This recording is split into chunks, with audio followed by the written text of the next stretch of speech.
Hey, what's up, internet people? I have a quick video for you today on how to get more engagement and reach on Facebook. If you've been posting on Facebook for a while and you're not getting the engagement, you're not getting the likes, the comments, and most importantly, the customers and sales that you were hoping Facebook would bring, this is the video for you because I have 5 simple steps that literally anyone can follow and start increasing the reach and engagement of their Facebook profile, whether that's your personal profile or your business page. And the good news is it's only going to take like less than a month to start seeing results from what I'm going to show you if you take action on it today. This is stuff I wish I would have learned years ago because it would have brought me tons more traffic than I already get. But anyways, since I've implemented this stuff, maybe starting 6 months or a year ago, my reach has been exploding. I've been making more sales than ever thanks to Facebook, and I want to show you right now exactly how to do it. Now, before I show you these 5 steps, you need to understand that this is not about how to be liked. There's some people that are not going to like you for doing what I'm about to show you. But you shouldn't care about those people because they're not currently paying your bills. And what we want to do is find the people who will help you pay your bills by buying your products or your services or sharing your posts or whatever it is. So let's get that out of the way right away. If you're looking to be cool, if you're looking for all your friends and family to admire you for your amazing Facebook posts, this is not the video for you. But if you don't care what the people who don't engage with your posts anyway think about you, and you just want to find the people who do care about what you post, then this is for you. So let's jump into it. I'll pull up the 5 steps right now without further ado. So step 1, I need you to start doing this today. Post something positive on Facebook once a day. And post a video of your face at least once per week. So to clarify that, I know a lot of you are jumping right away. Oh no, I can't do that. I can't post my face. I'm shy. But you know, here's the thing. The worst thing that's going to happen is nobody's going to see your video. That is the absolute worst case scenario, is that you take a couple minutes to post a video and nobody watches it. On the flip side of that coin, how do you feel when you're scrolling through and you see a video like this of somebody talking to you face to face? It's much more relatable, it's much more personal, and even just in the course of 30 seconds or a minute or two, you feel much more connected and engaged with that person than you do with just the little thumbnails scrolling past, right? They're literally like the size of your thumbnail on a screen. Like that doesn't, to me, that doesn't convey like a person, a human interaction. Whereas when I see a face, I hear a voice, and I can connect with somebody through video, it's a very powerful medium. So I need you to start doing that right now. Posting a video, even if it's just a quick 1 or 2 minute video, you pull out your phone while you're walking to your car or while you're sitting on the couch or whatever, say, hey, what's up, Facebook? Tell them your name and what you're about, and that's literally it. It's simple, right? You don't have to do these long tutorials like I do. Just post any kind of video to get started. Odds are, like I said, nobody's going to see the first few you make, and the best part is the more videos you make, the better you'll get at it, and the more chances you'll have for people to find your content as they're scrolling Facebook. So that's step 1. Post something positive at least once a day, and post a video of your face at least once a week. If you just take step 1, if you do nothing else that I'm going to show you, you will notice an increase in your engagement and your reach on Facebook within a month. And that's just step 1. But let's jump into the next step. Step 2, this is where things get controversial. This is where people are going to not like you for some of the stuff you're doing online. After a week or so, delete everybody from your profile except the people who have liked or commented on your posts over the past week since you started doing what I told you, since you started posting something positive and you started posting videos. The reason for this is anybody who has not engaged with that post is not your target customer, or they're not seeing your posts at all. And what good does having these people on your profile if they're not even seeing your posts, right? They're not seeing your posts, so just get rid of them. And the reason being is, number 1, if they are really interested in what you do, like say your family, your friends, you might think, oh, if I unfriend my friend Billy on Facebook, he's gonna think I don't like him anymore. Or, what's my mom gonna think? Trust me, your friends and family are going to love you regardless. You could just tell them, hey, I'm trying to use Facebook for business. If you wanna be engaged with me on Facebook, you better start liking my posts. If not, you could see me in person, text me, whatever it is. But I gotta use this for business. I gotta do what's best for me, and I'm trying to grow my Facebook. So if you wanna help with that, I'll be glad to add you as a friend. You can like my posts. If you're not going to like my posts, then I don't have any space for you. Facebook only allows me 5,000 friends, and I want to make sure that they are people who are engaged and connecting with my content and helping me grow. So very important, delete everybody. I know some of you are taking this lightly. You're like, oh, I'll delete some of the people I don't know, but I'm going to leave my friends from college and high school because I don't really have another way to connect with them. Trust me, if they haven't been connecting with you for the past 2, 3, 5 years that you've been friends with them, if they haven't liked your posts, if they haven't commented, they don't care. So it's time to find the people who do, delete them. So now what's going to happen, now that you've thinned the herd and only the people on your friends list are the people who like your content, suddenly your numbers are going to grow. And I'm talking about percentages, the percentage of people who engage with your posts. So if you have 1,000 friends and you make a post but only 10 people like it, then what is that? 1% of people like your post. But now let's say you cut that down and you have 10 friends and you make a post and 10 people like it. Now suddenly 100% of your audience is liking your post. And what do you think that signals to the Facebook algorithm that says, hey, this profile is really popular because 100% of people like the content. So even if it's not 100, even if you get to 70% or 50%, that's much better than where you were before at 1% or even 10%. So super important, delete everyone who doesn't engage with your posts. And you're gonna start this right away if you're just starting this now. But even if you've been on Facebook for years, even if you're decent at marketing on Facebook, I highly recommend going through like maybe once a month or so and just deleting the people who don't engage with you. It's gonna help your reach.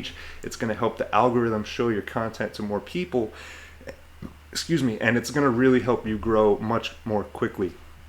So step 3 is join groups surrounding your niche or topics that interest you. And this is important. It needs to be topics that interest you. Don't just go join groups because you think they're popular or you think it's what people are going to be interested in. Join stuff that is interesting to you, because you're going to need to do this over the long term, right? It's not like you can just go make a couple posts for a week and then suddenly boom, your profile is going to grow for the next year. No, you're going to need to continue making these posts over the course of the next year or 2 years or 5 years if you want to keep growing your audience and making more money. So the best way to do that is to follow topics that are interesting to you, because you're going to want to pay attention. You're going to want to get engaged. So once you've joined these groups, you found them, I don't know how many to tell you, it depends on what you're into, but anywhere from 5 to 20 of these groups I think is a good place to get started if you're new to this. So then step 4 is to go into these groups and on your page and post stupid questions. And when I say stupid, I mean that literally. Stupid questions. Don't post questions you think that are, that take a lot of thought. Post really dumb questions. And what I mean by that is, like, I'm in digital marketing. I've been posting videos on YouTube about how to get organic traffic for 2 years now. When it comes to getting organic traffic, I have a pretty good idea of what I'm doing. But I still go into SEO groups and marketing groups on Facebook and I say really stupid things like, hey, where can I buy backlinks? Or what's the best company for ranking my website? Or, I'll even post things like, does having a website matter? Literally the stupidest questions I can think of. And the reason for that is people cannot help but engage if they feel like it makes them look smart, or if they feel like they might make a sale, right? So by me posting these kind of stupid questions, hey, what's the best digital marketing company, in a marketing group, now suddenly I have 30, 40, 50 people commenting saying, hey, my marketing company is the best. Are you looking for marketing? Or if I post, hey, where's the best place to buy a backlink? Suddenly now I have 40 people saying, hey, I sell backlinks. And each time one of these people comments on my post, even though I don't care about buying their product or their service, each time they comment on my post offering their product or their service, spamming essentially, their entire network sees that, or at least a significant portion of it does. Because just think about when you're scrolling through your feed and you see so-and-so liked so-and-so's post, so-and-so commented. Boom, that's important. So-and-so commented on this post. So what do you think is happening when all of these marketers are commenting on my post, pitching their products? Now suddenly their whole network is seeing that this person commented on James Jernigan's post. And it's just opening up a spider web, a can of worms of new people seeing my content. So I recommend you do the same thing, both in these groups that you're joining, as well as on your own personal Facebook page. Now, how stupid you get with the questions is up to you, but I can assure you that it's better to go too far on the stupid side and get more engagement than to worry about what somebody could think of me for posting a stupid question. I guarantee you nobody is looking at your website about to buy your product and then is going to cancel their order because they saw that you asked how to make money online or whatever it is, right? Because what happens when you see a post that you don't care about? You scroll right past it. You don't even think about it. Worst case scenario, you get triggered and you click on it and you comment and you leave a hateful, mean comment. Hopefully you don't do that. But I know some of you are out there because I get these comments sometimes. And to be honest, I love it because each time I get one of these comments, like I said, it's introducing me to a whole slew of new people. And there's a very important thing you need to understand if you want to grow on Facebook or YouTube or Google or any of these digital marketing platforms. This is key. I want you to pay close attention to this. It's possible to convert a hater into a fan and sell them a product. On the other hand, it is impossible to sell a product to somebody who doesn't know you exist.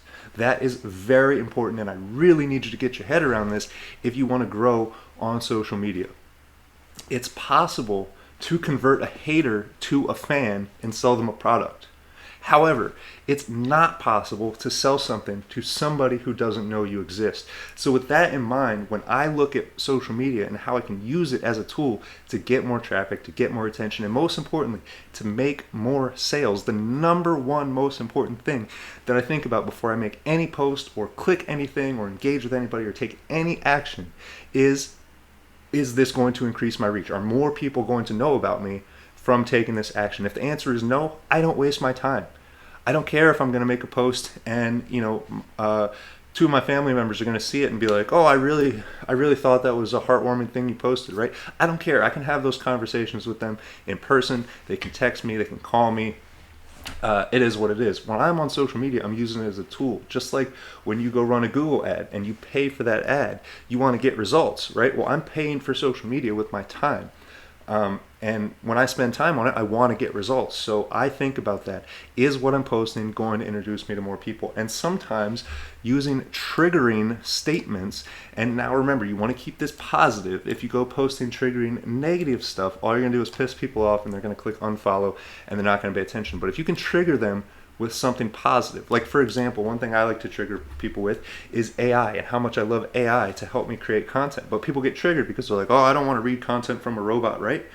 But it gets their attention. It gets them clicking, right? So they might hate the robot content first, and then they click on my post because like, oh my God, this guy uses AI. I hate robot content. And then they click on it and they read it and they realize that, okay, I'm not just like putting out spun garbage. I'm using this to help me work faster and actually create quality content that makes sense. And then people say, oh, I can use this to make money. And now suddenly that hater is now a fan because I showed them something useful and how they can use something that they thought they hated to now make money. And you could do the same thing by triggering people with stupid questions, with polarizing posts. That's another thing. Polarizing people works great to quickly weed out the people who are never going to buy from you from the loyal fans who will. And it's the same thing with these questions and with the triggering statements. You want to divide people into two separate groups, people who love you and people who hate you. Because the people who hate you, like I said, you can convince them to become a customer, but it's probably a waste of time. So just ignore them. And by drawing that clear line, it lets you spend your time and clearly see the audience that will buy from you and focus on them. So step 5 is just another quick tip I have, and that is only accept friend requests from people with real pictures and real names. It seems simple, but once you've been doing this for a while, your inbox is going to start to explode every single day with new friend requests until you've reached your limit of 5,000. And it gets really easy to just click accept, right? Because you want your profile to grow fast. But remember what I told you, how we started at the beginning by deleting people who are not engaging with our posts. And the way I look at it is if somebody's on social media, if they can't even be bothered to put their real face or their real name, their real identity, I don't have time to deal with them, right? I'm not dealing with fake companies. I don't want to talk to bots. I don't want to talk to Forex scammers or whatever it is, right? I want to connect with real people, and that's a dead giveaway right off the bat. If somebody has a logo or they have a picture of SpongeBob or whatever as a profile picture, get rid of those people and focus only on people who have real profiles. And so that's it. Those are my 5 tips for growing on Facebook and expanding your reach. I hope this helps. If it did, make sure you smash the like button. That's going to let other people know, as well as let the algorithm know that this content is helpful, so that it will show it to more people and they can be helped as well. And of course, that helps me. For that, I thank you. If you want to see more content like this, you know what to do. Click the red subscribe button down below. Click the bell if you want to see it right away, so you can be the first one to take action on these tips that I put out. And other than that, I hope your Facebook profile explodes in 2022. And I hope you guys have a great day.